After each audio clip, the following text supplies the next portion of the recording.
Welcome to the Essential Libertarians, giving you the tools for self-governance. We are now live on Twitch as well, so come check me out there. We're going to have a lot of fun with this. I am once again joined by my amazing co-host, Daniel Petro, who you can also find on his site, thequantumeffect.org. How's it going, Daniel? I'm good. How about yourself? Good. So, in these days of censorship and with everything that's going on, you have to be careful. So if you'd like to find Daniel and all of his work, you can definitely do so at his site. I recommend going to thequantumeffect.org. Show you can see the live streams here. Also, all of the past things here. You can see things about the defeating the mandates and all of the infrastructure and shows we've talked about. Also, if you want some spicy t-shirts, as Tim and Luke would say, come check out his t-shirt store. You can get fun things. I think they are pretty spicy, I must say myself. I think they're, I think show you can see the live. Oh my God, stop it making noise. Also all of the past things here you can see. But yeah, I think the shirts, I really think a lot of the shirts came out pretty well. I was actually surprised at how easy that part was. Yeah. I thought it was going to be difficult to, really hard to make a store. But I basically had two options with that. I had make the option of basically get the material, custom make the shirts myself, and then order the shirts here at retail price, and then sell them and maintain 100% profit after whatever that margin is that I sell them for, or which I lose a little bit on profit, I get a third-party company to basically help make the shirts with me, and they ship them for me, and they do take a cut out of, what each shirt costs, but it saves me labor, so I'm cool with it. But yeah, I mean, there's some really cool shirts on there, I think, but, who am I to say? I think I'm going to pick this one up actually, and where I'm in the process of making my own t-shirt store and getting my own. Dude, I like the I think the most that one you just skipped, the one about what's her name there from Planned Parenthood? Drawing a blank. Margaret Sanger. Margaret Sanger, yeah. Her quote, it's so bad. It's so crazy, man. So crazy. Yeah, we don't. She wanted to do something with a certain subset of people. Let's talk. Yeah. Let's just say her and Bill Gates have a lot in common. That's pretty much all you need to say. She has some sustainability initiatives. So if you go to the lpmisescaucus.com, you can learn all about the decentralized revolution. Take it to the next step. Demand no more wars, no more lockdowns, no more bailouts. You're an individual. You can decide what's best for you. Imagine that. And also you can find our resources here at our actions. Learn all about us. If you're interested, put in your first name, last name, email address, phone number, and state. Be part of the Ron Paul Revolution 2.0. Keep Murray Rothbard's ideals alive, and let's go. So the first story today is the big one. Justin Trudeau said, hey, if you don't take a specific medical procedure, then you can't deliver goods as a trucker. Jesus. So basically, God, get out of there, Jordan Peterson. Get out of Canada. That is, I mean, that place. Jordan Peterson is super agreeable, though. My thing is, okay, Jordan Peterson's awesome I'm more Islamic, though. Well, he had a Muslim on, so that was really cool, and he let him talk. He's had a few on, actually, recently. Yeah, he's had a few Muslims on. He's learning about it. I find it interesting he gets Dan Crenshaw on, and he's like, bomb them all! But, that's a little different. That's a different discussion, but I found Jordan Peterson is super agreeable on most things. People kind of saw him as a tough guy because he went against mandates. Yeah. But I think Jordan Peterson is super, super agreeable. As long as it's within the realm of reason, it's like, hey, Jordan, I'm going to get drunk and drive around. He's like, should you do that? No. Okay, clean your room first. And then you can do whatever you want. So I like Jordan Peterson. He's done good stuff with the Bible. He's done good stuff for human psychology. He's definitely good for young men. And I like his clean yourself and sort yourself out before you try and fix the world. A lot of good self-help advice. My problem with him is this, that he studies all them authoritarians like really closely. It's not like he doesn't know. He studied Solzhenitsyn, the Gulag Archipelago, Dostoevsky, and he's like, well, if I comply, they'll leave me alone, and they didn't leave me alone. I'm like, well, to the average person, that makes sense, but I think you would have known better. Plus, Jordan, you have millions of dollars. Like, you don't have to. He's definitely got a decent amount of wealth there. He has a decent amount. He might even be close to 10, 20, 30, 40, 50 million. Dude, you don't have to. If I had that kind of money, I'd be doing some, interesting things. Let's just say that. I wouldn't.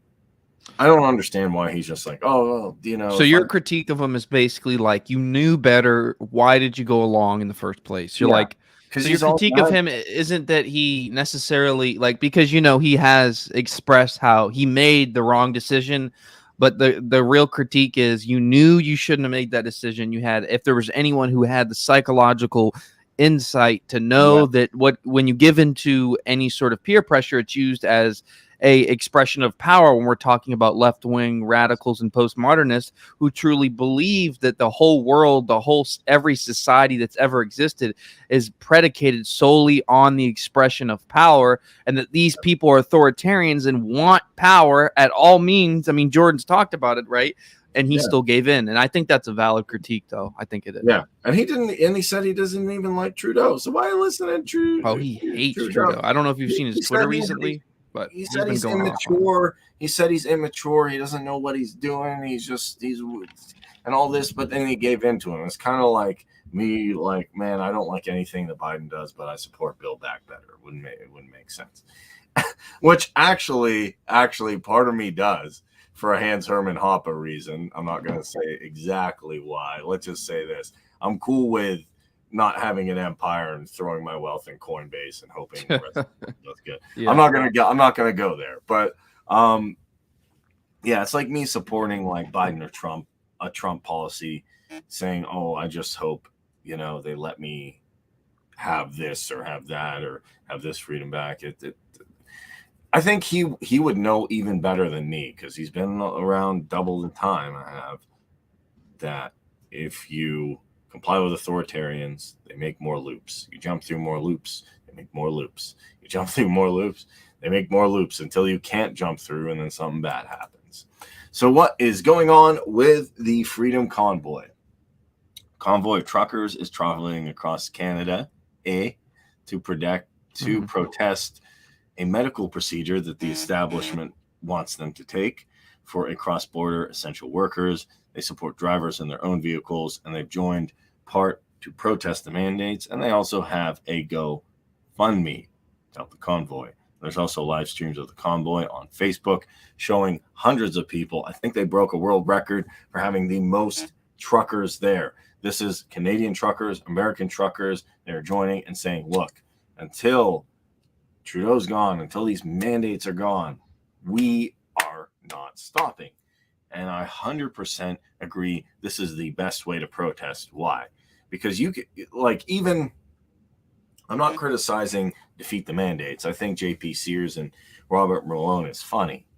But they don't sell me goods. You know what I mean? They entertainment maybe.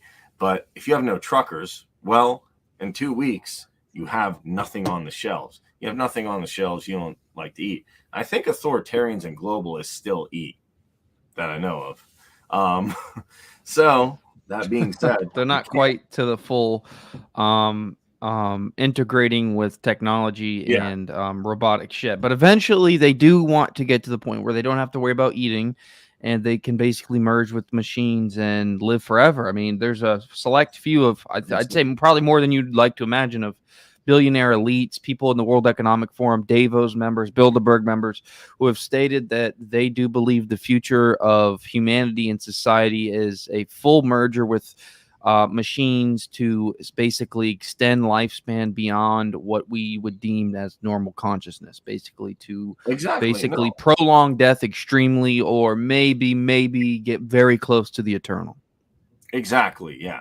And you know what's funny? I would tell them, one, that's ridiculous. You know, why would you want to live forever? I want to see what's beyond here. Second of all, there's a dude named David St. Clair who's doing a lot of good research in Stanford with two things called reversatrol and NMN, which stands for nanonucleotide, which can reverse the sirtuin process in the artery body and potentially cause you to age in reverse. And he even has pretty cool.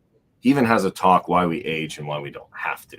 You can check him in the Huberman podcast. I like watching those guys. But regardless, I love Huberman. He's really great. Huberman's good, except for one recommendation he made I wouldn't do, but I'll talk about that offline. But so what is the Freedom Rally? They are saying hundreds of big rig trucks, hundreds of them are embarked for Ottawa from Vancouver in protest. I heard thousands. From a few people in Canada that I know. I heard that they think that there's somewhere upwards of like 10,000. There might be. That's what I heard. And I'm not saying that's true. I'm just saying I spoke to multiple people from Canada, people I trust, people who run businesses there, and they're sort of giving me sort of the scoop as what's going on, what they know, what they're seeing. And they say it's in the thousands of trucks who are sort of joining this sort of protest, I guess it would be, right? Mm-hmm. Yeah, and we'll have to see. I don't know. I've heard thousands. I've heard hundreds. Either way, it's a huge amount. It's regardless of what it is huge. It is awesome. They plan to arrive in the capital January 29th, not far, 4 days from now, where they're going to stage a protest on Parliament Hill. They're going hard at it, driving from Newfoundland and Windsor. Look, this is huge because truckers are the foundation of everything. If they don't do their job, you can't eat. It doesn't matter if you have celebrities and politics. Like, they don't matter. Who cares? Like, I've always found it funny. Society's like, we love celebrities. We love. But they don't actually produce like anything at all. Like, they don't even produce. I mean, they produce nothing. I mean, you could say they produce some form of entertainment, but I mean, as far as physical resources, like, they don't produce anything. And let's be honest here about what's going on right here. The government's pushing and people are pushing back. But really, the danger of what could happen in this situation, the escalation, I think is really, really, really, really bad because, okay, let's just say that the government does not cave in and they continue with these sort of tyrannical mandates and there's a back and forth as there is in many protests, right? Look at the civil rights. You have a decade or more than a decade, like a few decades of fighting back and forth. Okay, we're going to get this. Okay, they give us this. No, we're not going to give you voting rights. No, Jim Crow. And it was back and forth among the civil rights activists and the part of the state and the government. And it was the activists fighting, truly fighting, peacefully trying to get what they want.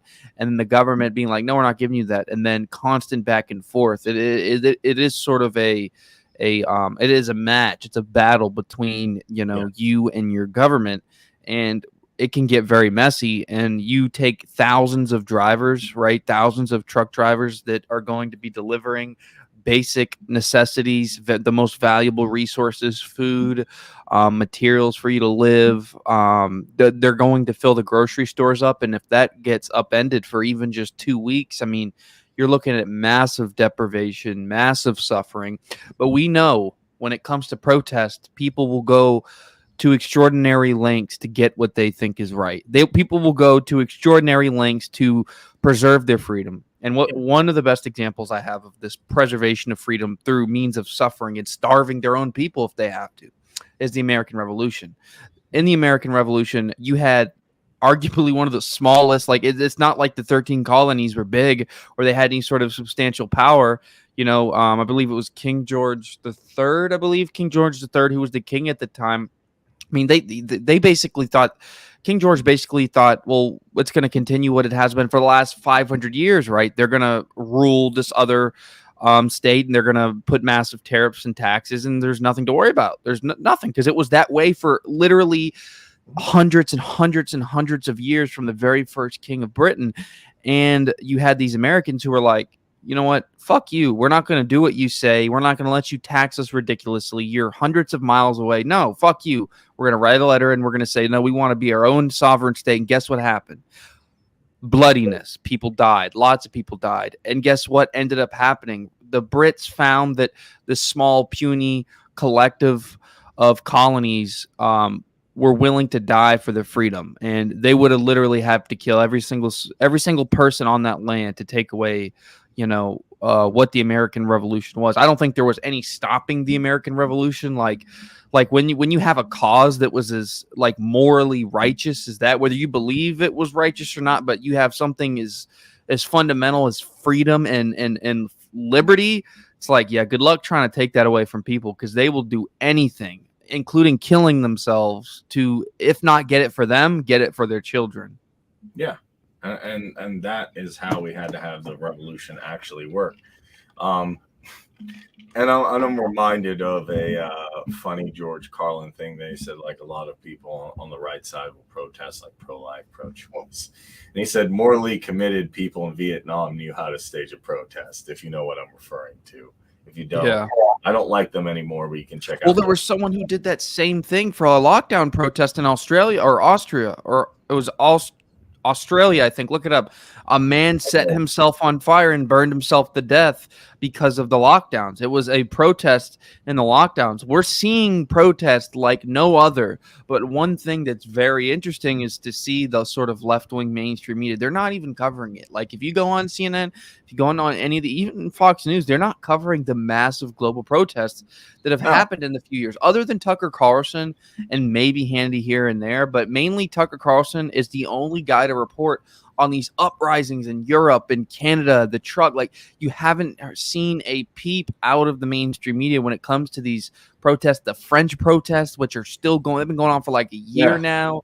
UK, where they were protesting, and then basically Boris Johnson was forced to basically say no because there were threats made against his life. People were like, we're going to kill you. Like, hundreds of people were like, we're going to kill you. And there was major threats made against his life and other politicians. And it wasn't shortly after they said no more restrictions. Yeah. So I'm telling you, when it comes to, people think they don't have any power. And I get why people don't think they have any power, because in a large scale society, there's many individuals. And when there's many individuals, the sort of whatever, even if the minority view is the minority view, but it seems like the collective view, it's like, what's standing up?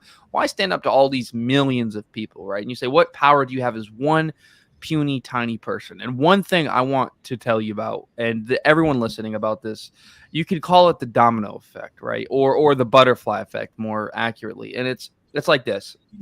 So if I have this card right here, this card weighs just about nothing, right? Probably not even 5 grams, this card. And if I have this card and I have another card in that maybe weighs 2 grams, 2 grams more, we keep going up, we get to 10 grams. And then I have let's say a cup right here that's full up, that's over a pound. And then I have something in front of that that's 4 pounds, something in front of that that's 20 pounds, 50 pounds. And then at the very end, I have a 100-pound block. But at the beginning of that block, from it gets bigger to smaller, there's something small as a card.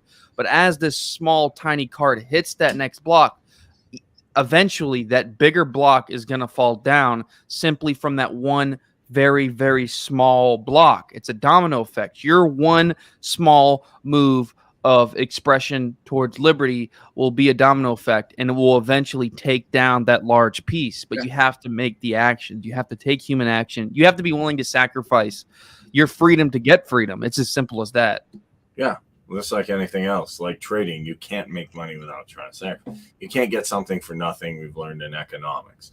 And the interesting thing is, look at Peterson, look at Rogan, look at Rogan's one dude, but literally he's scaring the big thing, and he's just a dude with a microphone that did MMA. You know what I mean? Timuchin was one dude who conquered the largest landmass. Not saying he was a good guy, but hey. You can get the title Genghis Khan for nothing. And I'm not saying that was good, but before capitalism, that's how you made money. So let's talk about, you're saying like they won't give in. Let's see, how do political leaders feel about this? Yeah. Well, Trudeau said he defended the decision. He thinks it's a good idea. And he said as you said, he said he's not going to back down. Now, I don't know. When food runs out, we'll see. Trudeau's going to back down. He's not some sort of strong man. Listen, he's not. Trudeau is a globalist puppet. He's not like Trudeau is a front man for a lot of the actual globalists who do have power. He's a mouthpiece. He's a what you would call a beta male. He's like Emmanuel Macron, basically. And he actually hates himself. And you know why he hates himself? And you know why Biden probably doesn't give a shit, because I mean he probably is not even cognizant about what the hell's going on around him. But you know, Trudeau, yeah, I would say Biden and Trudeau are both hated, right? Their approval ratings are very, very low. They're not popular people, right? And Trudeau's popular, of course, among the left. And listen, I'm not going to get into Canada's election, but I've talked to a few people. Let's just say with the whole COVID thing, again, you had these global initiatives to change the way typical voting laws were set in these Western countries, where you had things like voter mail. And I'm not saying, you know what? Are you on YouTube right now? Yeah. Oh, damn it. I have to censor myself. But anyways, we'll get to it later. The point is that there was a global initiative because of COVID, and under the name of COVID and under the name of safety, of course, that they have to change certain processes, which we know presidents, you can look this up publicly, like Jimmy Carter, have said that voter fraud is one of the easiest ways and mechanisms of elections to have fraud. Mail-in ballots are one of the easiest ways to have fraud. That's Jimmy Carter, right? A very left-wing president who I pretty much disagree with on everything. Yeah. Jimmy Carter, the only fundamental difference is I like Jimmy Carter as a human being building houses. I do. Yeah, I do too. I agree. A good guy. I just don't agree. There's a fundamental difference. Like with Bernie Sanders, I think Bernie Sanders is a good dude. Actually, I know they're like, I think he's just a bitch. Like he won't stand up for himself. But I agree. He has bad economic policies because he's never read an economics book. Whatever. Economics is not the most fun thing to read. I get that. But if you're going to make economic policy, I don't know. You should read it. I do want to hit what the other people said, though. In a joint statement, Transport Minister Omar Al-Gabra, I think that's how you say his name, Labor Minister Seamus O'Regan, Employment Minister Carla Qualtrough, and Stefan Lasowski, I think I'm butchering these names, president of the Canadian Trucking Alliance, said this procedure used in combination with public health measures is the best tool to reduce Rona, the scary beer flu, from being scary. Conservative MP and transport critic Melissa Lantzman told the Globe Mail that this needs to be balanced with economic constraints. And Trudeau, however, has accused conservative politicians, some of whom are opposed to this, of fear mongering and all that stuff about the rule that it will have on supply chains. It will affect supply chains. But I think this is interesting. This one is really interesting because I expect that response. Meanwhile, conservative leader Aaron O'Toole, what does he do? Conservative. I'm going to fight for your rights and all that fun stuff. Not really. He's not an ANCAP. Aaron O'Toole dodged a question about whether or not he supports this.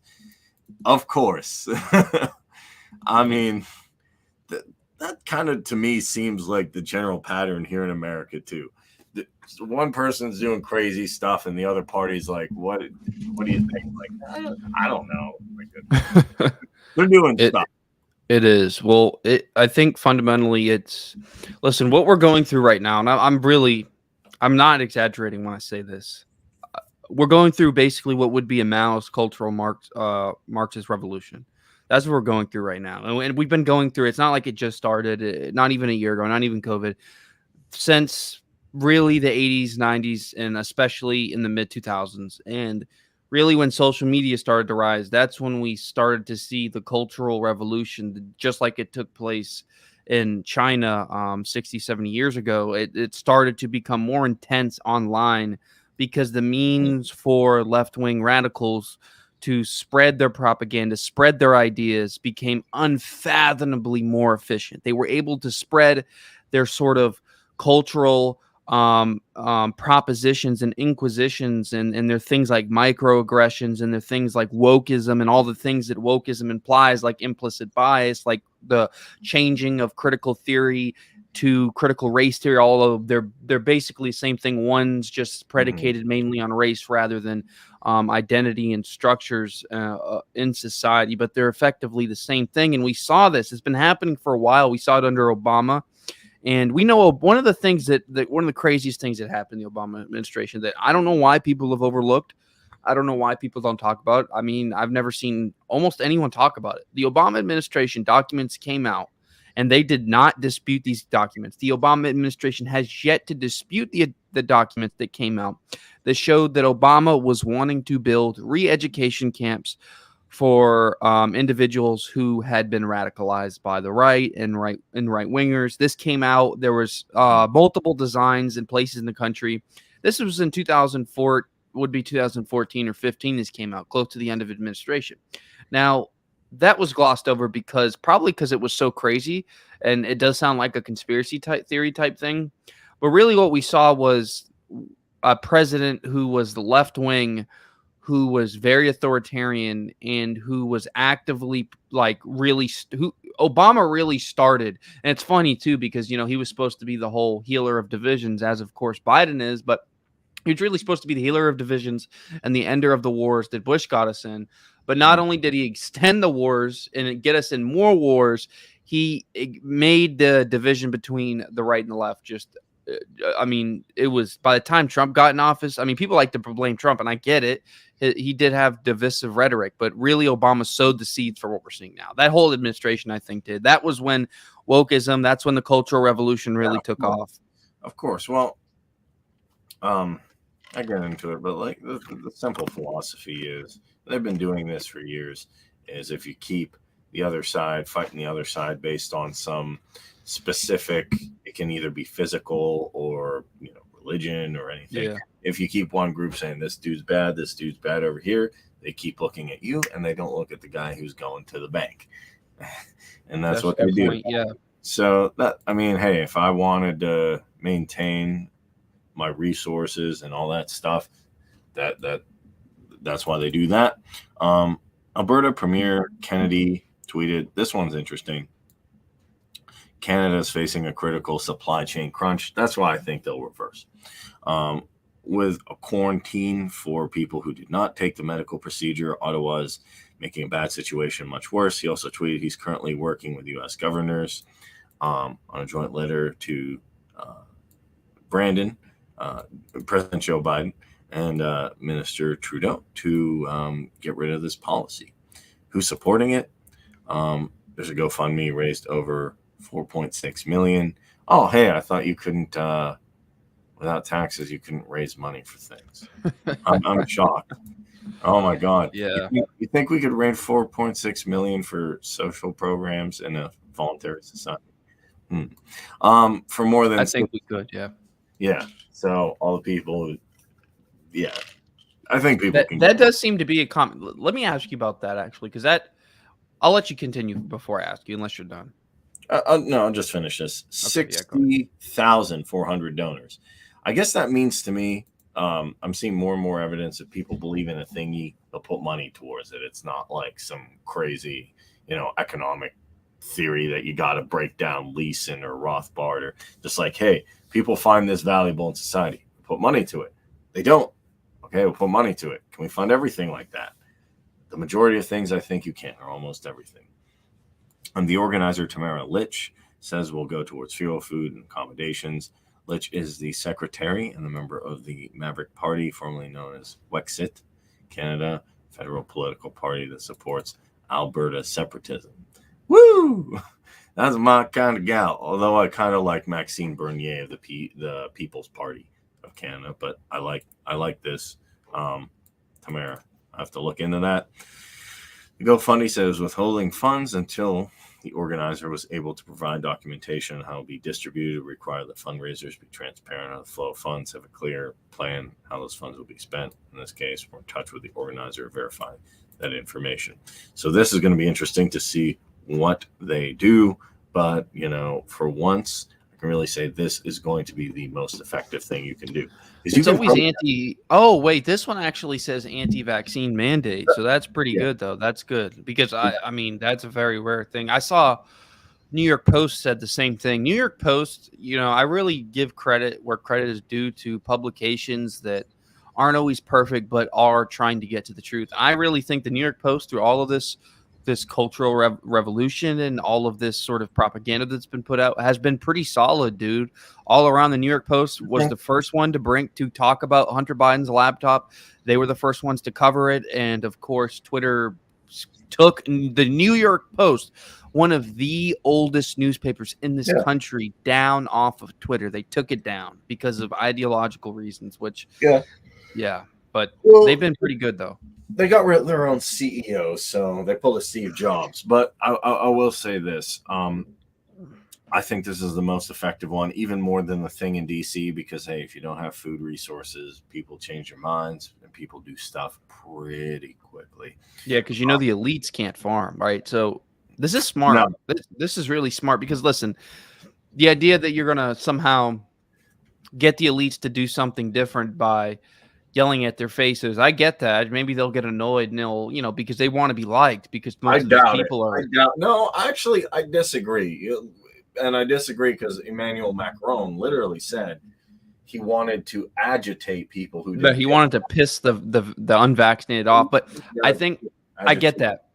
But I think if you have Macron, who every time he leaves out his building every day is getting yelled at by a mob of people, I'm not saying it'll make him change the actions. I'm saying I can see how it can have some sort of effect. But if you really want to get politicians to really listen to you and feel the heat, well, what is the one resource? There's a few, but what is the main resource that we all need? Food and water. Food and water, they can keep their water, unless you're going to have the plumbers go on strike. But food, nonetheless, these rich people don't know how to cook typically.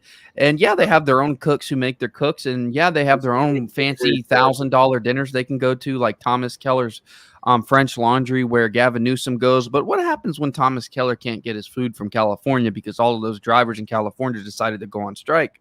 What happens when they can't get their $1,000 foie gras meal? What happens? Well, they get angry. They get mad because they're not able to get what they want. And then that's when they start feeling the heat. Yeah. Well, hey, not everybody's like a weirdo like me. It's like, ooh, Humberman podcast. Ooh, I'm going to do like a 4-day fast. Like I can do like a few things on olives for a while. Most people are like, man, I gotta have food. And we all got to have food eventually. And yeah, Bloomberg, who to me he's like, farming's easy. You just put some seeds in the ground and water them. I'm like, dude, Bloomberg, what do you know about? But that's the thing, though. I mean, this is why I think we're going to win. This is why I think we're going to win fundamentally against. Listen, when I say we, I'm not saying. I'm not really even pointing to necessarily a particular group. All I'm saying is the people who have diversified ideological, cultural opinions, economic opinions, but agree on the fundamental principle that liberty comes first and that people have the right to express themselves as they choose and should not be denied the right to express themselves, no matter how sort of dramatic that those people express themselves, no matter how crazy the idea is, like you said, whether it's Mike Lindell or whether it's Milo Yiannopoulos, whether it's Jordan Peterson, obviously, who's a well-respected guy, or whether it's a comedian like Dave Chappelle, that, it's fundamentally the people who think that people have the right to express themselves freely. Except Amy Schumer and Carrot Top. We should ban yeah.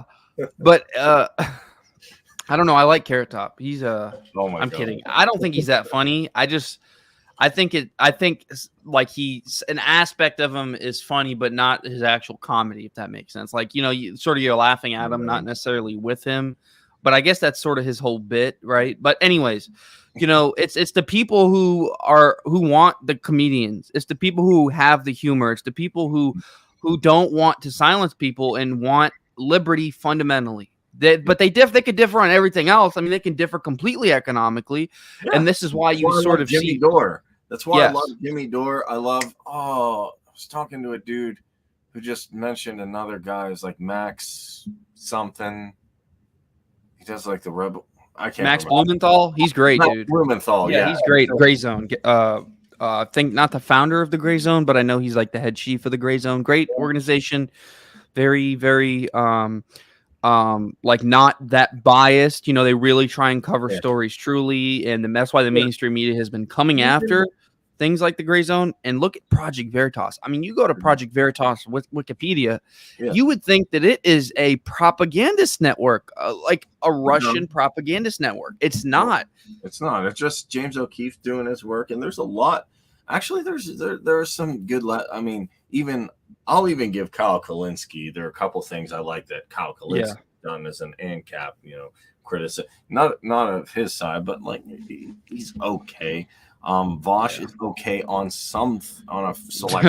I don't know. Terrible. I don't know about that. Listen, Vosh, I've realized more and more what Vosh is.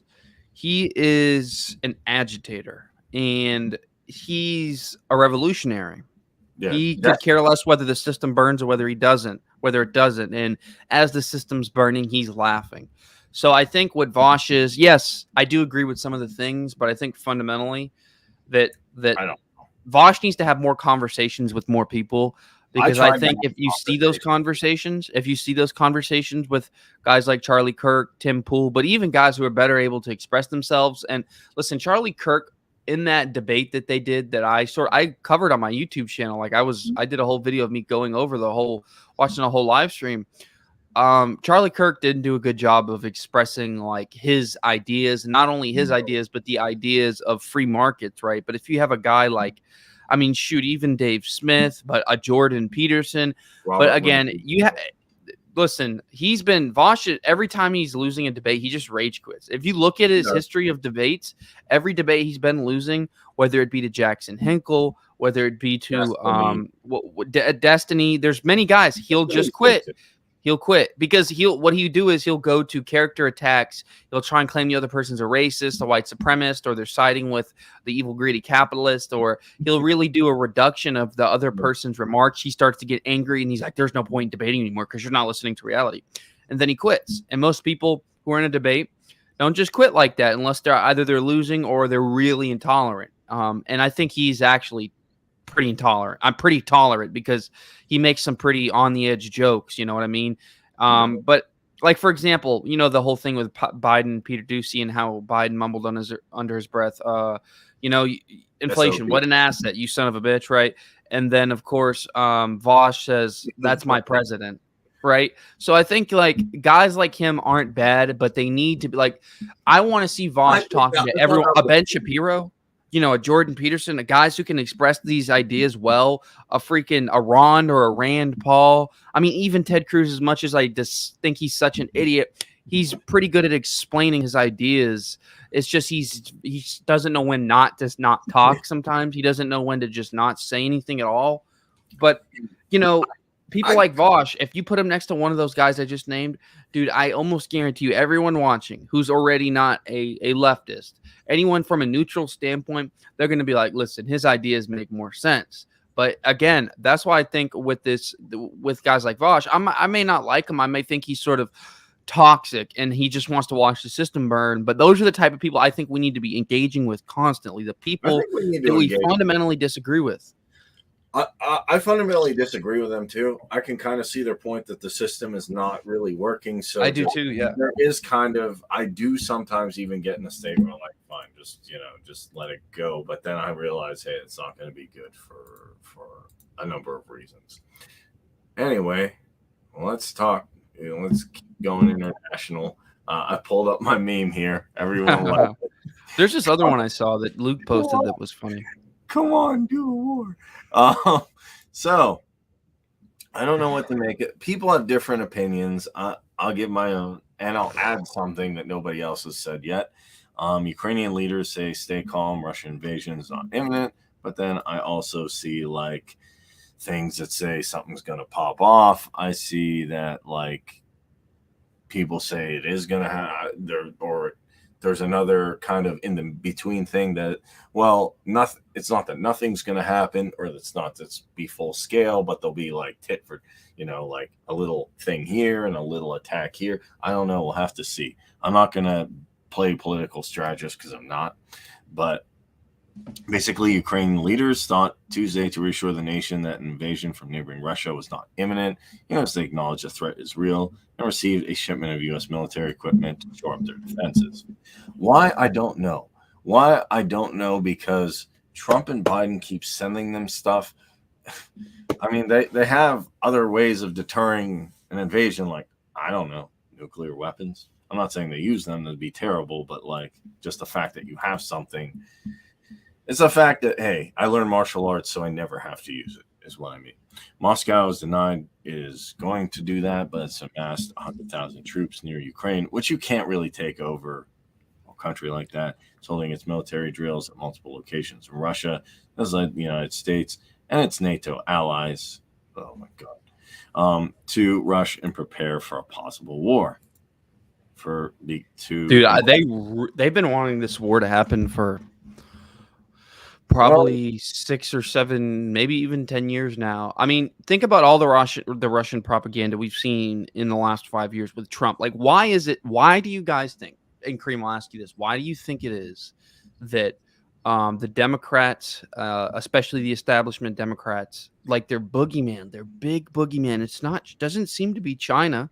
It seems to be Russia. That seemed definitely to be the conservatives' big boogeyman.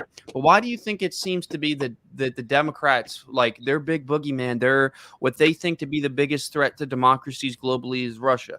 And why do you think it is that our current president, Joseph R. Biden, right now, who holds office, had a son who was on the energy board, Burisma, who CIA director of the CIA was also on that same board.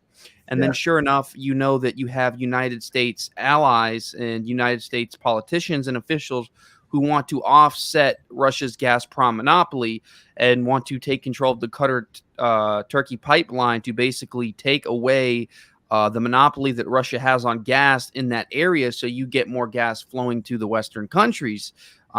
Because if Russia has control over all that gas, guess what? Europe's not going to get let into that. And we do know, especially the Democrats, by their policy, that they rely heavily, especially in the Obama era. Trump did change this, but we're back to pretty much the Obama era. So we'll rely heavily on other countries for gas and oil because for some reason the Democrats are just so fucking. They are just so. I can't even the word for it. I can't even explain it. So duplicitous, so conniving, and so idiotic and despotic that they'll go to war for another country because of gas and oil and resources. Yeah. But they're too damn stupid to try and get those resources here. It's the weirdest thing to me, man, because I'm not saying that all the Democrats have this sort of, I guess you would say, conflict of interest in Russia. But there sure is a lot of damn Democrats who do and who do have interest in Russia and do have interest in this this pipeline in Russia, and who do seem to be sowing the seeds of an upcoming war by saying making up things about Russia. Like, listen, here's the deal. I think go ahead. I was going to give you my perspective. I think it's that. I think it's resources, but there's more to it than that. Remember, the conservative boogeyman's Iran, and they're willing to fight that over another Middle Eastern country. So, and they're willing to fight other proxy wars over other Middle Eastern countries. But would they go to war? This is the thing, though. Would they do it? I don't think. Would they go to war with Russia? No, just out and out. Would they go to war with Russia? Out and out. I know that sounds crazy right now, but I'm starting to think that I'll give you multiple reasons that it's a proxy war. I'll let you go ahead, and then I'll explain what I'm talking about. Go ahead. Oh, okay. I'll give you multiple reasons. Yes, and I don't know which one it is, but I think it's a combination. Yes, there is Hunter Biden's, business there, but I want to promote other reasons. What helps your approval ratings if you keep messing up? A conflict. And you don't usually change. And if you look at the Bush era and the Obama era, you don't usually change your leaders if you have a conflict. I mean, to me, I'm not saying this from an ANCAP perspective. I'm saying most people say, we got to keep the same commander in chief because we want to win this conflict. So, to me, I don't want a commander in chief. Obviously, I don't want a federal government. You can have like a limited. You're a radical anarchist. No, I'm not. I mean, maybe, but I'm fine with that. At least I am honest with where I'm at. So there's that. That can help. It can help his approval rating to average everyday people. There's also another problem, and you have to listen to Alexander Dugin to understand this. From the way him and Putin think, there are people in Ukraine who do support Putin. There's also a genetic. There's also something like 40% of Ukraine supports Putin. And there's a genetic predisposition. There's a genetic predisposition to, I guess Russians feel that a lot of Russians feel we're very genetically close to Ukraine, that they should be part of us. Now, Ukraine, Zelensky wants to, or was suggesting to join NATO. That, so I'm sure, makes Russia think, oh my God, because a lot of people asked, I was on Quora, and they said there was a brief time after the Soviet Union fell down, why didn't Russia and America get along? Because they've never really got along. I'm not talking about individual people. I'm talking about diplomatically. The big reason is because I think after it's like, okay, Soviet Union's gone. Can we have some relations? Oh, I'm surrounded by NATO. We played Risk, and I'm surrounded. And now I can't do anything because he's surrounded by NATO. And I'm not. And this is not an endorsement of Putin. He's a statist. He's still a statist. I don't like when meatcocks are like, "Woo, I like Putin." He believes in central control of the economy. Is he better than the guy I just talked about? Yes. Is he gonna pick up a Rothbard book tomorrow? No. Is that how I judge things? Yeah, kind of. I do.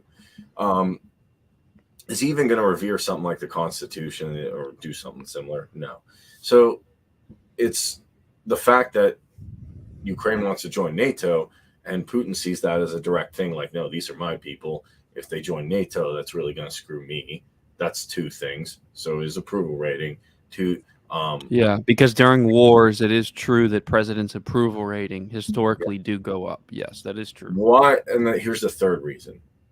I'm not saying I listened to this one. This is not my reason. This is a reason of one of Tim Pool's guests who I don't like. Yeah. You'll know who he said the reason they don't like Putin, the left does, is because he's more of a nationalist, which I'm not. I'm a localist. I'm not a globalist or a nationalist. Yeah. So do you think that it's true that Putin's more of a nationalist? I think it definitely is true. Okay. All right. I just meant to make sure we're clear there, because I think that's a large. I think it's just all those issues. I really think it is a combination of it. But he's for family, and here's the big thing: you're getting too close to it. He's not pro-collectivist or Okay, he's pro-collectivist based on. He's anti-globalist. Is basically what I think. He's anti-communist, and they don't like the fact, in my opinion, that communism failed there, and they're reverting back to more collectivist, traditional, nationalistic policies. It's weird though, because why do you have Democrats in the mainstream media and the mainstream press saying that Russia, that Putin wants to make Russia the Soviet Union again? There's this narrative that's been spun, and I'm starting to believe it. I'm not sure if it's true. No, they say that Putin wants to make Russia the Soviet Union, but what's so crazy about that is that he has openly spoken about the wrongs of the Soviet Union and how it was bad, and the fact that it collapsed, and he saved basically what would have been, who knows, if Putin would have came forward. You can hate him for what he has done in the last 10 years. I get it, but believe it or not, Putin was the second. He followed the person who was president, I can't think of the name right off the head, who decided, Nelson, to just completely let control of power. And Putin followed his footsteps in doing that. And then he got reelected. People loved Putin. He kept getting reelected because he saved the Russian economy from what could have been, talk about it. It was a catastrophe, but he really did save the economy and keep Russia together to some degree. The last reason. That was the last reason. So they don't like him because he's pro-family, this thing, and communism fell, and he's promoting like Solzhenitsyn and things like that. But I think also other reason they don't like him is simply this. the United cis States, white male. That's why. That's the main reason. yeah, that is probably enough. But hey, look, let's face it. To have the U.S. empire work, you have to use the U.S. dollar, and they have to be able to control their leader. Like they can control MBS, Mohammed bin Salman. They can control a lot of leaders. Even if they are even legitimate leaders, they can have some leverage and control. They can't seem to control Putin, and that's probably why they don't like him. So it's those plethora of reasons. When Democrats say he wants to bring back the Soviet Union, it makes no sense because he speaks out against these type of policies. All that being said, do I like him? No. He's still a statist. Do I like NATO? I hate NATO even more. I think we should get out of NATO and the SEO. And am I a nationalist? I'm a localist. I think you should make goods locally, and the only global things that should exist are the blockchain and the internet. Otherwise, stay in your town and take a vacation once. Never vote. Yeah, never vote. No, I'm kidding. But never vote for presidents. They all suck. I mean, really, they like.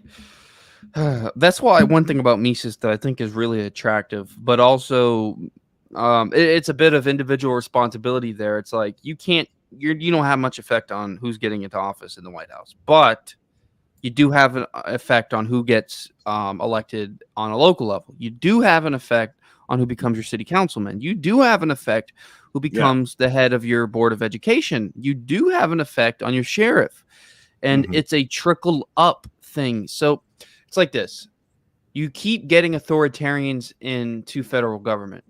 But if you keep getting pro-liberty, pro-freedom people into local government, the two basically conflict each other.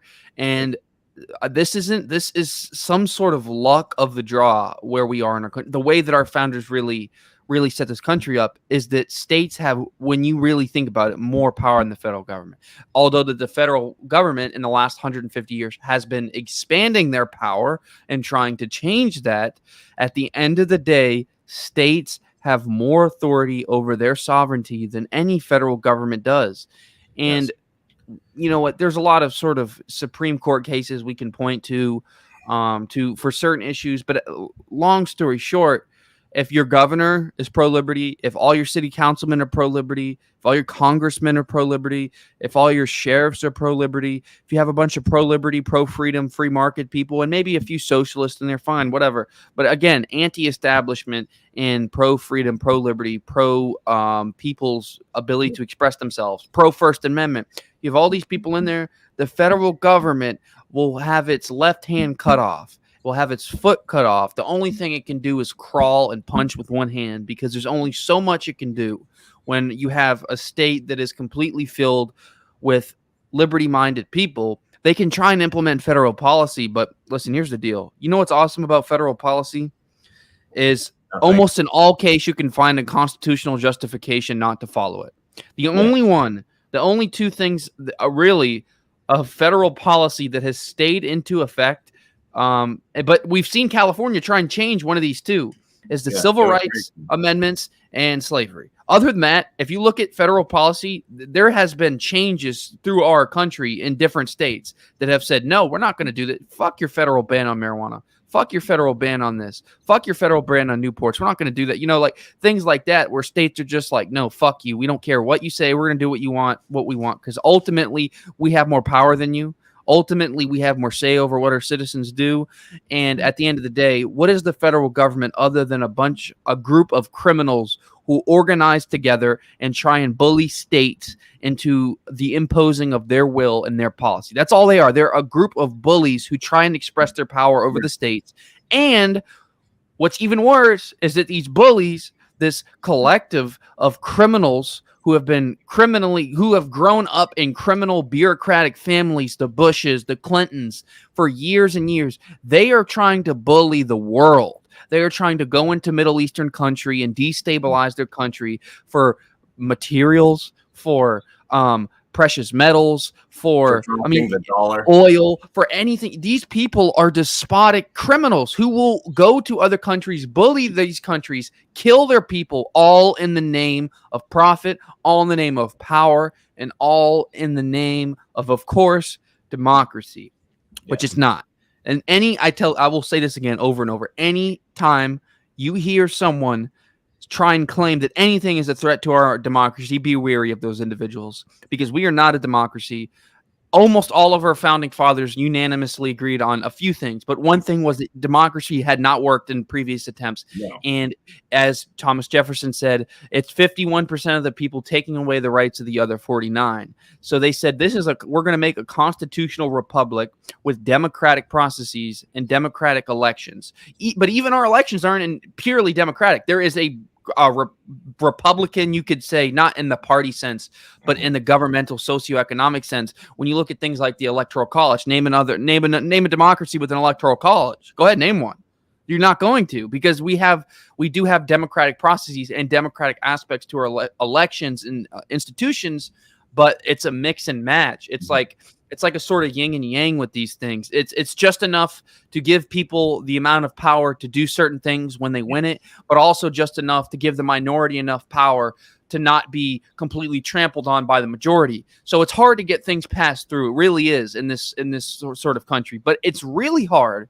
And I'm telling people this right now. I want people to listen. It's really hard because Congress is not doing their job and because there's a massive ideological drift. They can't even agree on whether there's such a thing as a male and female. They can't even agree whether there's two genders. And you think they're going to agree on financial economic policy? They can't even agree on whether or not Trump was colluding with Russia, even though there's investigations that have been proven to show that that is a false narrative. There are still people who believe that and who espouse that lie. So people in Congress can't even agree on reality, and you think they're going to do their job and make policy?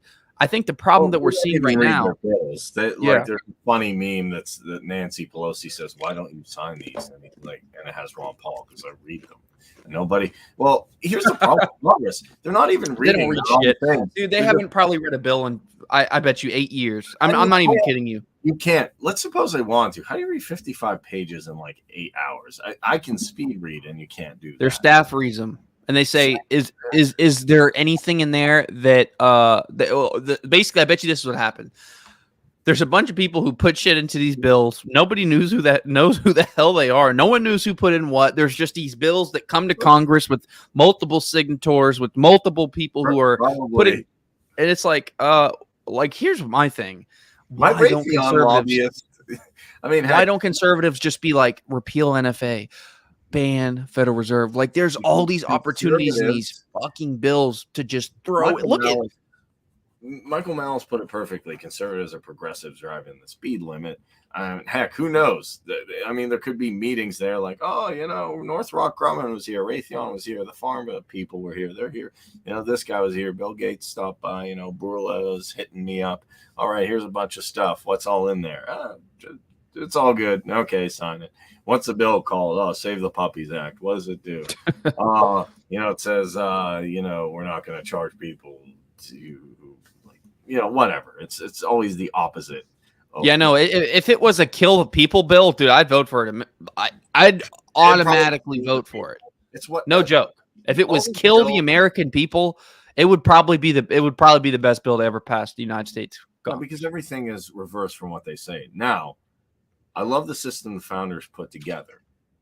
That being said, I don't know if you were like me, because I had kind of the anarcho-punk background and the kind of Adam Kokesh I was looking before. When I read Peter T. Leeson, I'm not saying the Electoral College is bad. I'm not saying the Constitution is bad. But how would I put this? When I read Leeson, I have a different framework of how society could potentially function under reputation with signaling, and customary law, and clubs and different stuff. I don't know. Leeson rearranged the way I especially after looking at his figures on Somalia, I'm like, if they can achieve social cooperation, and there are literal warlords there who achieve so. I mean, we still have them here. We just call them Raytheon and Boeing, and they have board members. But if literal warlords and Vikings and pirates and people in the American West, cowboys, could figure out social cooperation, not saying it was perfect, not saying I want to live there, but if they can figure that out, I think people with higher civic capital can figure out decentralized, local and state solutions, even without any federal presence. And I know I got off track there, so I'll just break this down. The latest standoff, Russia wants guarantees from the West that NATO will never admit. This is why I think this is the big problem, actually, because NATO, they don't want Russians see NATO or as an aggressor, and they see Ukraine as their countrymen or their relative, or however they see it. I'm not going to speak for them, but that's what I think. Can you see my screen by any chance, or no? Is it not showing? Yeah, I can see your screen, but I'm looking at the. Okay, all right. I just want to make sure you could. And they said they want to curtail their actions, such as stationing troops and forming Soviet bloc countries. Some of these, like membership pledge and non-starters for NATO, seem to be creating an intractable stalemate that can only end in a war. Now, I'm not going to get like super, what will happen, because I don't know. But there is also this thing that you alluded to. If Europe would look to natural gas pipelines in North Africa, the Middle East, Asia, and the U.S., the effort would require rather small volumes from a multitude of sources to make up for a Russian cutoff. So I think it's that. It's NATO. It's the pipelines. They don't like, his policies. They don't like that he's not super collectivist anymore in the way they want, and that Russia switched from being, it's still collectivist, but from a socialist or communist type thing to a more traditionalist thing. So what's going to happen? I don't know, but I want to make one point and I'll move. A lot of people, every time I say the bad word, the S word, no, not that S word, the other word. Oh, Pennsylvania could leave the Union. Florida could leave the Union. Texas could leave the Union. Oh, Kareem, you just want to start a war. No, NATO's going to start a war 10 times more than any legislature saying, bye, we're out. This union thing ain't working. I read Anarchy Unbound, and I want to try that out because that sounds like fun. I looked at the figures too. You can tell you can tell my biggest influence right now. I mean, I love Ron Paul. I love Ron Paul. I love Murray Rothbard. But here's the problem. Anatomy of the State. Anatomy of the State is really good. Here's the problem with Ron Paul and Murray Rothbard and all them. Yeah. Brilliant work. But I always ran into a thing. Kareem, show me a time, show me actual empirical evidence, because people really went there, that a anarchic society can outperform a government. Show me anywhere. And I'm like, I need to find something, and I need to figure out how they did it. And then Leeson's like, phew. I'm like, here you go. There you go. Examples. And then he's like, maritime trade, the American West, pirates. He does really good work on pirates. Well, I think the confusion on the constitutionalist sort of perspective is that they confuse sort of democratic things. They confuse more anarcho principles and even measures and aspects of our country, and they conflate them as democratic principles because they don't see the difference. And the difference is this: the fact that, for one, that we're a country that's made up of little itty bitty countries, and then within these little itty bitty countries, there's even little itty bitty countries. The way that our country is decentralized, that is not a democratic thing. That's absolutely not a democratic thing. It is completely anarchic. And when you look into these local sort of the distribution of local counties and stuff like that, aside from what has gone on in the last 200 years, not even from gerrymandering, but just the way that people redistrict. But the way our counties are set up, the way the local districts, the way policy is set up, it is set up decentralized to the point where, like, you could be in a town, right?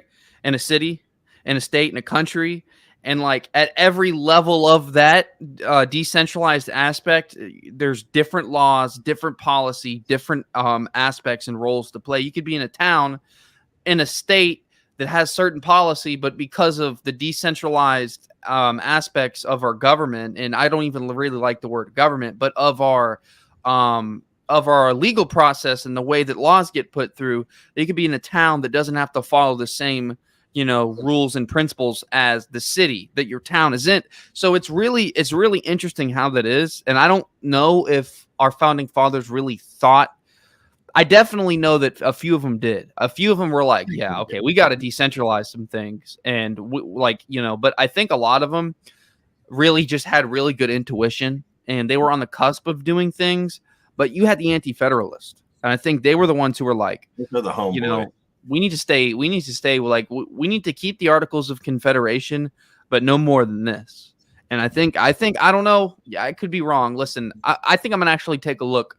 I'm going to read the Federalist Papers again. I read them a while ago, probably 6 months ago. I'm going to read them again, and I'm going to read the Anti-Federalist Papers because it really starting to pan out that the Anti-Federalists were like all right.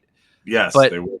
It's always like the sort of revolutionary, intuitive, creative geniuses of every generation. They're always looked at as crazy. Einstein. There's this sort of equivocation that's been going on because there's 170 doctors, more like 85 doctors, who are coming after Joe Rogan. And people bring up the fact that when Einstein released his theory of general relativity, just about every colleague at every major institution in physics at the time filed a suit to get his theory removed from university. They thought that his theory was dangerous to the public discord. And guess what? He's respected. He's probably known as probably one of the greatest physicists and geniuses ever. And hundreds of people tried to make sure that his theories were suppressed and that they never got out to the public discord. Well, they can get on your Discord server. But no, yeah, that's true. There's heavy resistance too. And I'm kind of curious if Rothbard and these economists I mentioned are going to be some of the people that we're going to look back and say, wow, their ideas really were right. It just kind of seemed crazy at the Rothbard. time. For sure. If you look at the way that she, I'm trying to think of the name of the exact chapter in the book. But the point is, I think, there's exact verbiage mentioning conspiracy theories. I'm almost positive, right? It's been a minute, but in the Anatomy of the State, there's basically a whole section of the book basically devoted to how the government will use certain conspiracy theories to label a group of individuals conspiracy theories that question the government, and then group these individuals into that larger group to basically discredit them. And back in the 70s, I mean, it didn't really hit, obviously, but now that shit hits. It's like, wow, that was way early too. Yeah, I mean, I used to actually describe myself as like a Rothbardian voluntarist. I've changed that. Nobody. I'm the one person out of 8 billion people that describes themselves as a Leesonian voluntarist. A Leesonian. I don't think I've heard that one. Because I don't think anybody does except me. Because I'm one of the only people that really, that even I know and that really, really love his work. Like that I've read a lot. Yes. But I'm getting off track, so let me jump to this real quick, and I'll just break this down. UK lifted all of its restrictions, said the waves peaked. Yeah. Face masks are no longer mandatory.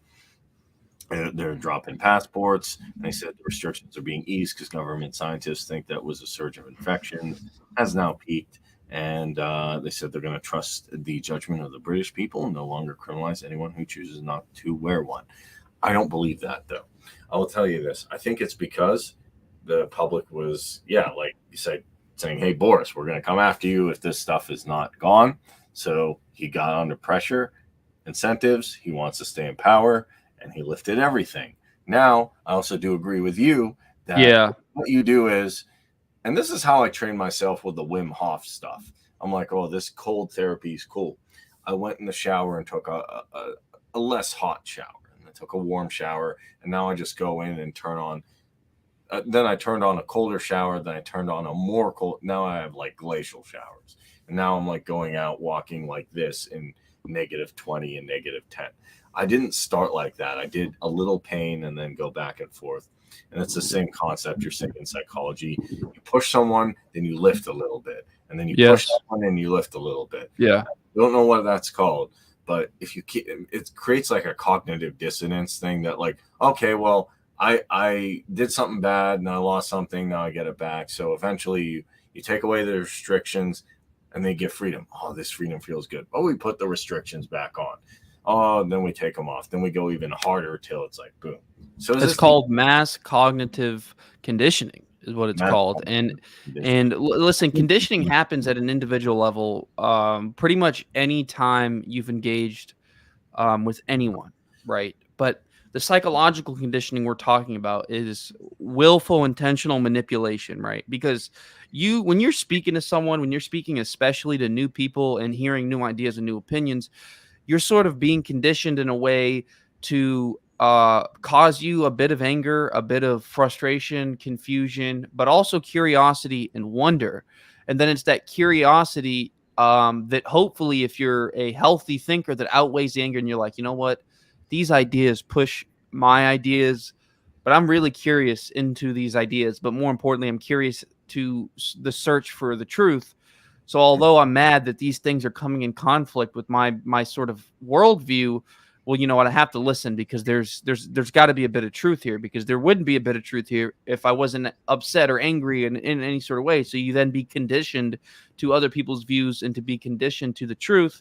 And of course, you know, I'm sure you can guess that when you're a young child, you are conditioned by your parents, and probably the biggest conditioners of your life are your parents or whoever raised you. They condition you to act. They condition you to what they deem to be moral, and most of the time, what your parents apply in their raising of you to be moral is most likely what you'll think is moral, what's not moral, unless, of course, your parents are evil and you're able to differentiate the differences in their sort of ethical ways than what really is ethical. But the point is, what's going on right now is it's sort of been called, mass formation psychosis, which is a term that's been like thrown around since like the 1860s. It's not like a new term or anything. Yeah, people. But the reason why I like mass cognitive conditioning more is because it's what's going on all the time. The media, you look to the media, what are they doing? Conditioning you. Government, what are they doing when they make policy talking about domestic terrorists, when they call people at school boards sort of the threats, domestic threats. And when you see the conditioning, not only from the mainstream media, but from social media corporations that are basically effectively working with government to condition you. And why do they censor? Why do they censor and remove content? To condition you, to manipulate you, and to change the narrative. But why are they changing the narrative? Why do they want the narrative changed? Because they want to condition you and manipulate you. And what's one of the best ways to condition children is? You know what the Marxists did in not only the Soviet Union, but in Bulgaria? You know what the Marxists did when they had their Cultural Revolution? And this is written in theory. They took away the Bibles and way worse than that. Way more of it. This was figured out in the 20s and 30s by a lot of Marxist theorists, and it's actually quite right. It's actually correct. They realized that when you sexualize a culture, when you sexualize children at a young age, they basically can become manipulated far easier. That the revolution becomes much more easier to occur when you have a society and a generation that was hypersexualized. And the Marxists realized this. They realized this at the beginning of the 20th century. This is what the Maoists did. They would basically expose children to sexual content to get them sexualized, to then have problems with their identity disorder, because then when you have problems with your identity disorder, when you were sexualized as a kid, when you're confused about sexuality, when you don't know where to turn left or right, guess what? You are much more able to be manipulated. And a Maoist, Marxist, socialist, whatever you want to call it, has a lot of names, revolution, yes. And you are better at being a revolutionary. Why? Because you're unstable. And what do unstable people do? They do impulsive things. And what are impulsive people good for? Revolutions. Revolutions don't happen by conservative, stable people. This is why we're seeing the problem with the right now, because they're stable and they're conservative, and they're fighting against revolutionaries who are unstable and are far not conservative in temperament. And this is why the right has to realize that their methodology may be right logically. It may even be right rationally, but it's not right strategically. It's not the right way. They'll lose, but guess what? They'll lose logically. They might lose. They might die speaking the truth. Let's say they might die in a glory of logic, but they'll still die and they'll lose this war. So I think the way. Go ahead. I have a problem with a lot. They still have faith in the institutions. What was That too? Well, that's thing? because they're still conservative. This is the craziest thing to me. They said during COVID, oh, the scary beer flu. All right. Well, the schools are radicalizing the kids. Which has been happening since the fucking 50s. It's like, oh, critical race theory. It's like, dude, that's been going around since the 60s. I forget who said the long march through the institutions, but that's neither here nor there. Okay, the schools are teaching my kids all this weird stuff. Okay. Oh, COVID kicked all the kids out. We need to get the kids back in school right now. Yeah, that was a bad strategical move on their part, huh? Or they're like, Blue Lives Matter. Okay. Who is going to shut down? Is Biden or Trump going to come down and knock on your door and shut down your business? Okay. Is it your congressman? No. Okay, Mr. Blue. Like, to me, they have this, and even one of Tim's guests came on and said, "Oh, well, the intelligence agencies have a lot of bad people. We'll just weed them out." How are you going to do that? Good luck with that. Well, it's not. You know who said that, and I'm not a fan. How are you going to do that? Who said that though? I am curious. Who did say that? I think Bannon said that to some effect. And I was just Steve Bannon did? Yeah. That sounds like something. And I'm like, dude, no. They're not going to tell you. The CIA is going to tell you who the bad apples are. Okay. Like, dude. Well, they're all effectively bad apples. You know why they're all effectively bad apples? They're working for a bad system. Well, more importantly than that is, why it's so hard to, why the documents that have come out in the last 20 years, but they came out recently, but covered the last 20 years. And they were like exposing literally handfuls of CIA cases of pedophilia. Pedophilia is rampant in CIA and in the NSA, as of course documents came out that members of the National Security Agency were doing dirty things to, let's just say, people's cameras, because you're like, well, this agency has access to every video camera in the country at any time, whenever. Yeah, there's going to be people who do dirty things to that and weird things. Then you take the CIA, who's working with people like Epstein, who's working with people like John Podesta. We know that they're related in relation, and they've been integrated with this sort of pedophilia. I guess a cult type thing, that's thing, and it's not that everyone's a pedophilia and all that stuff. Yeah. So, and even worse than that, to me, they're destabilizing whole countries for the benefit of corporations. So are there some people who do a good things? Yeah, but overwhelmingly, the problem is conservatives still say, I want to have faith in these institutions, although that's changing with some of the patriots and the Trumpsters. I've talked to them.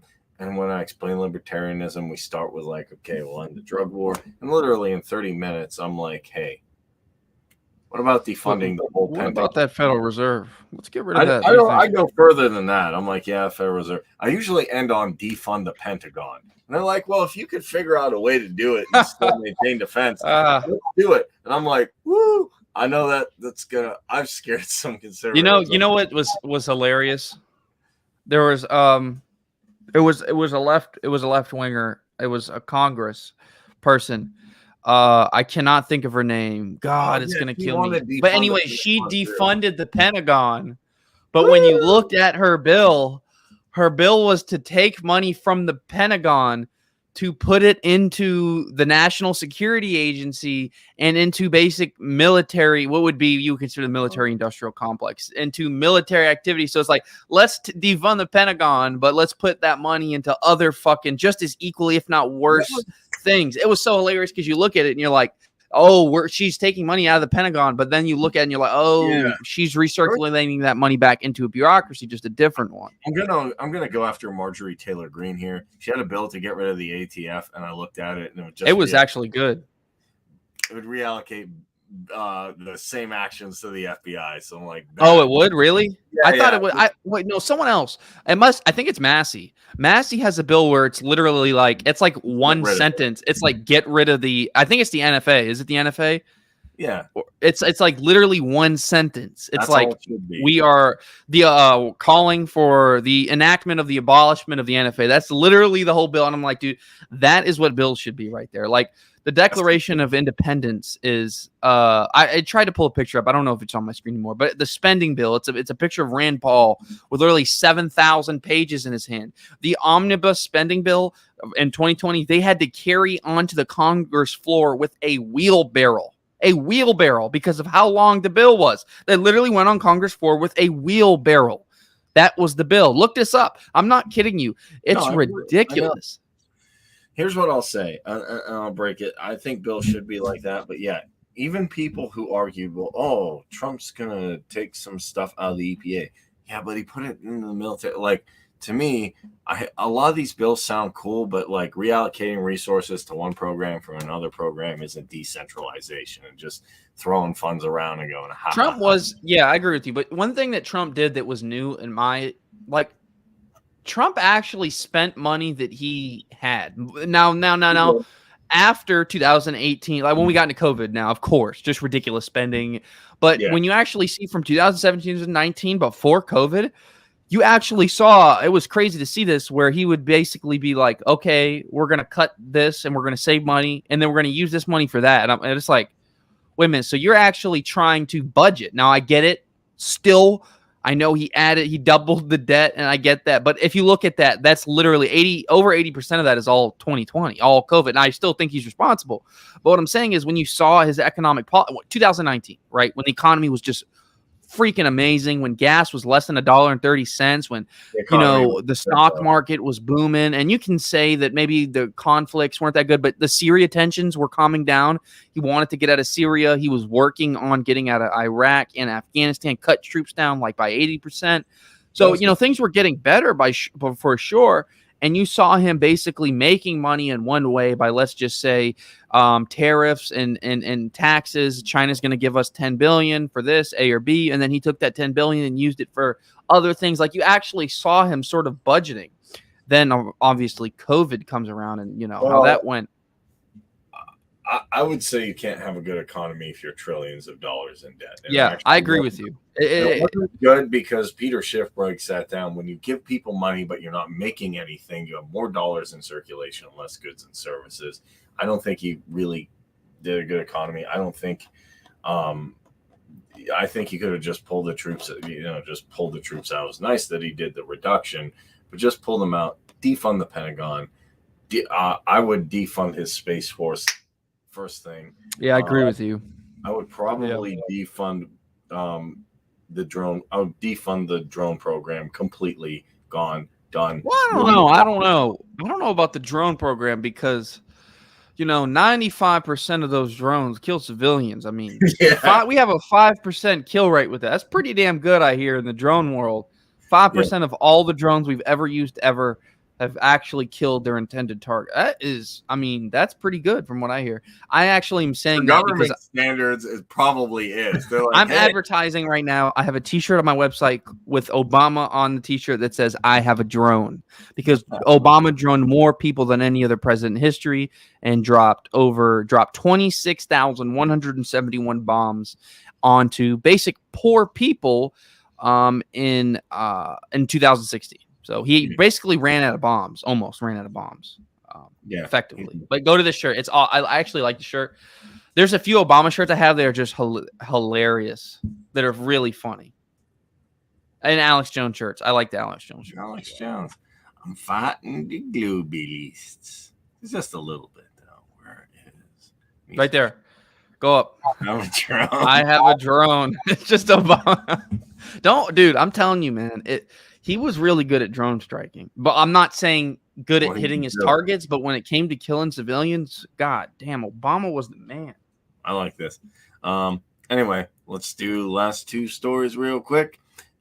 This dude who did not take a medical procedure cannot get a heart transplant from a Boston hospital. DJ Ferguson, 31, is in dire need of a new heart, but Brigham Women's Hospital in Boston took him off their list, said his father. He said the medical procedure goes against his son's basic principles and he doesn't believe in it. The hospital said it was the following policy. Given the shortage of available organs, we do everything we can to ensure a patient who receives a transplanted organ has the greatest chance of survival. Apparently, that's not true. Spokesman said the hospital requires they get the scary beer flu thingy and lifestyle behaviors for the transplant candidates to create the both and best chance for a successful operation to optimize patient survival after transplant, given that their immune system is drastically suppressed. Wait, say that. Repeat that last line again. That last one. Oh boy. Spokesman said that the hospital requires a scary beer flu lifestyle behaviors for transplant candidates to create both the best chance for a successful operation, optimize the patient's survival after the transplantation, given their immune system is drastically suppressed. They also carefully worded it and said it might be factors beyond this, like his ineligibility, something else. Maybe, he had something else, some other condition. The hospital added that most of 100,000 people on the wait list for organ transplants will not receive one within 5 years. So I'm not going to go super hard and say, hey, look, I don't know if it is exactly because of this, but it would not surprise me if it was, because he didn't take a medical procedure. But my problem is this, there even Republicans have said, hey, if someone doesn't get this medical procedure, what I want you to do, I don't know if they've written a bill or done to do, is just put them at the back of the line for everything. Did you get this medical procedure? Yes. Take care of them. You get it?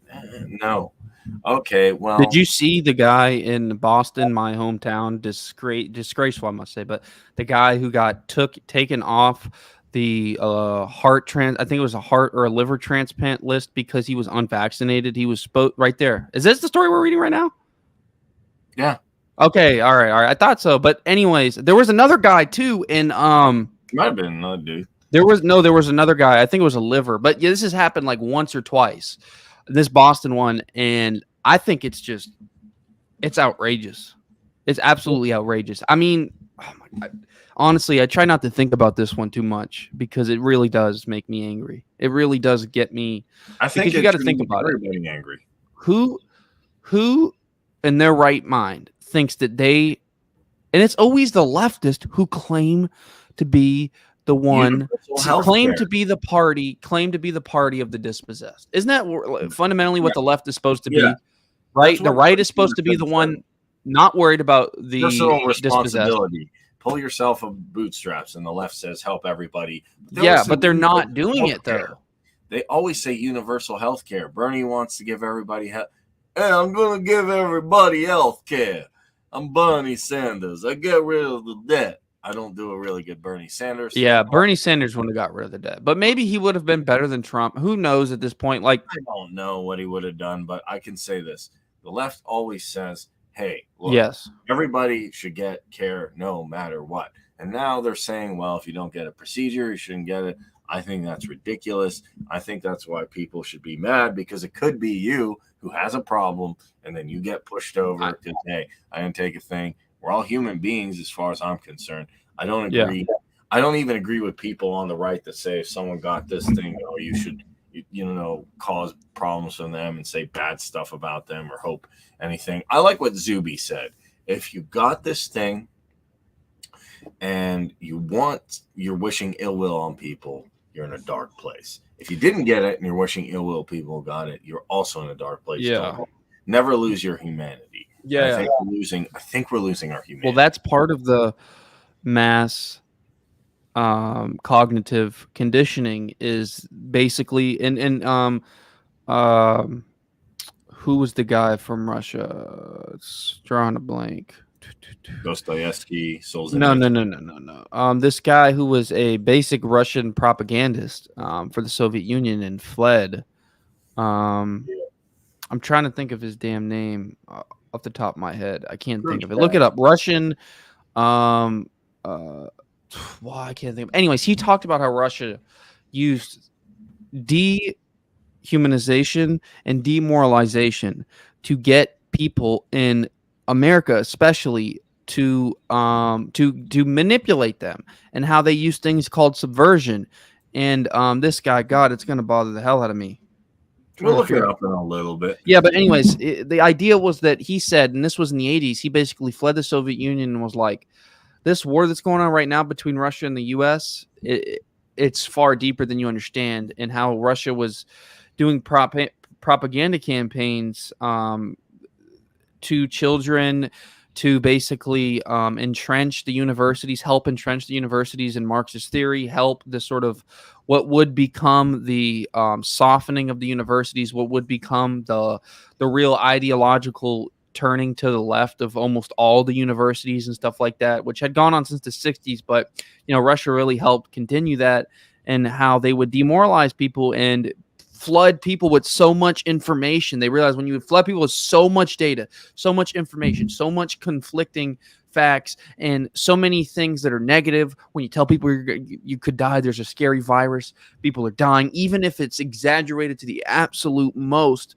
It doesn't matter, because they've been demoralized and they've been conditioned and they've been cognitively manipulated as well. To then, once you demoralize someone, it's easier to what? Take their humanity away. And this is interesting from a psychological standpoint, because I've really looked at, a lot of the historical regimes in the line, not just in the 20th century, but really since the 1600s, and especially Great Britain. I was doing some research on the kings and queens and how that worked. But the point is that one thing we really took away from Nazis is that when you start to see a society play with disgust sensitivity, which is getting people to be repulsed by another group of individuals, and it activates their disgust response, which is a psychological response, which mainly is triggered for people who are on the right conservatively, because they're more pure. But right now what we're seeing is that people on the left are having their disgust sensitivities being triggered by the unvaccinated. We're seeing similar things to what we saw in Nazi Germany with this. I don't know if it's strictly true. It has to be considered. I think it's just certain people. It doesn't have to, but the idea is this: people who are more conscientious differ temperamentally than people who are more open, who tend to be more liberal. It does. But I will say this, though. As far as there's tons of criticisms, classical liberals, minarchists, and ANCAPs do not seem to do this to people. Yeah, they don't. I call people statists. I make jokes. I make fun of the roads. There's some people I even get in hardcore arguments. Well, that used to be the left. George Carlin.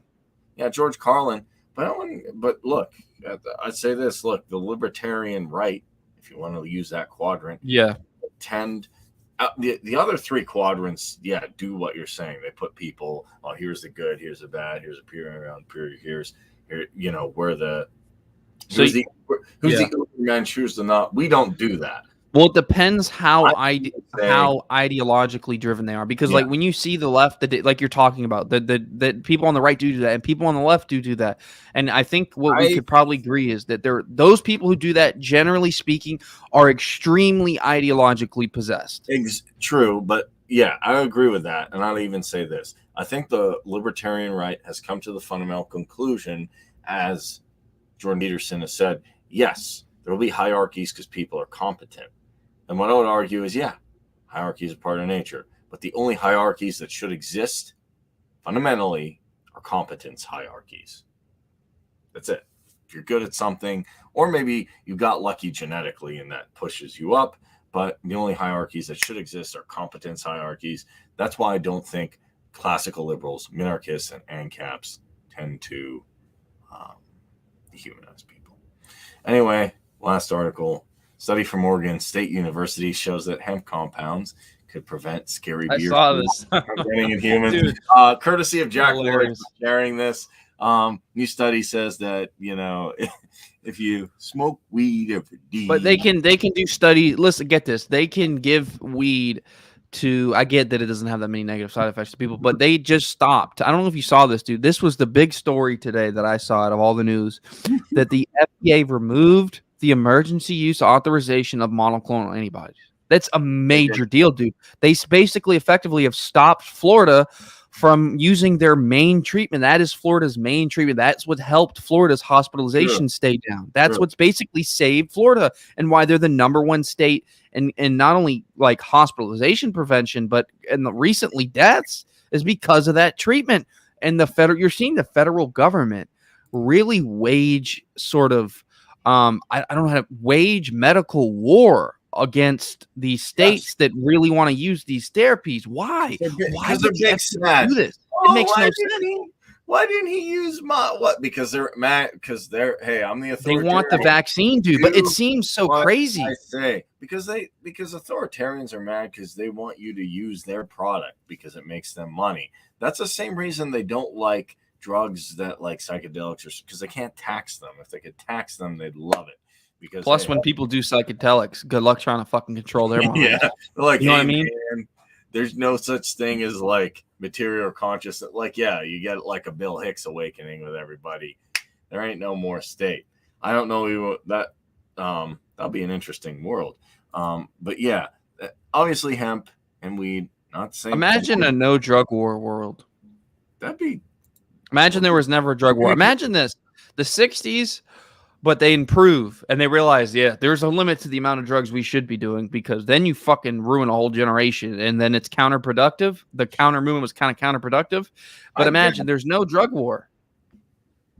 Yeah, true. But can you overdose on psilocybin? Or I don't think you can. No, it's not necessarily that. It's sort of the combination. Like, you know, I talk to a lot of people who are older who grew up and they're gone. Like their brain, like, combination of, you know, cocaine and acid, it'll mess you up, dude.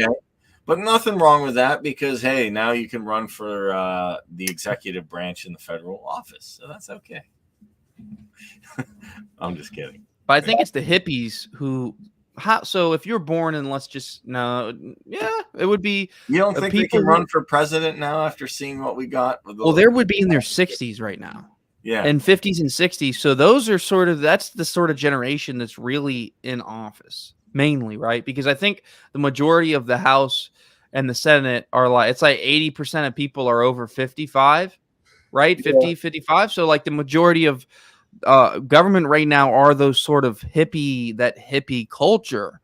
It's like, well, I don't know, man. All I can say is this is the next generation really, really ought to look at where all the other generations fail. And one thing that I see about Generation Z that really, really excites me is they are really politically active. Sometimes against what I agree with, you know, politically active, I think in a wrong way. Got a lot of socialists, but nonetheless, people who are politically active, it's the generation prior to that. It's like, oh, come on, we don't want to, like my mom, you can't talk about, my mom's like, politics is taboo for this generation. Like, oh, you don't talk about your political beliefs. Like, oh, it's not like you want to stay away from the political domain. Whereas the newer generations are like, no, we got to get political because, I mean, look at the fucking recession. Look at 2008.